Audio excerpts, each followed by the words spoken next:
ప్రణీత నన్ను అడిగింది ఒక మాట, ఏమని అడిగిందంటే, డాడీ నీకు అన్నయ్య ఇష్టమా నేను ఇష్టమా అని. అంటే ఏం చెప్పాలో అర్థం కాలే నాకు. కొద్దిసేపు ఆలోచించుకున్నా. 2 కళ్ళు ఉన్నాయి, 2 కళ్ళలో నీళ్ళు కారుతున్నాయి. ఒక కన్ను ఎడమ కన్ను పాప, కుడి కన్ను బాబు. ఇద్దరు కూడా నాకు సమానమే రా అని చెప్పాను. లేదు డాడీ ఇద్దరు ఇట్లా ఎవరొకరో చెప్పు అన్న. అట్లా నేను ఎప్పుడు కూడా నేను చెప్పను రా, ఇద్దరు నాకు సమానమే, మీరిద్దరు నా కళ్ళు కాబట్టి ఎప్పుడు కూడా నా కళ్ళలాగా నేను చూసుకుంటా. కాబట్టి ఎవరిని ఎక్కువ చేసి ఎవరిని తక్కువ చేసి నేను ఎప్పుడు చూడను.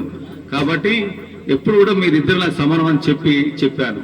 వాళ్ళు ఒకరికొకరు చూసుకొని ఏం చెప్పాలో మాట్లాడకుండా మౌనంగా ఉండిపోయారు. అంటే తండ్రి ప్రేమ కనబడింది, తల్లి ప్రేమ కనబడేది. ఎందుకంటే ప్రతి కష్టంలో తల్లి సలహా తీసుకుంటారు, కానీ ప్రతి మాటలో తండ్రి గర్దిస్తాడు, కానీ వెనుక ప్రేమ చూస్తాడు.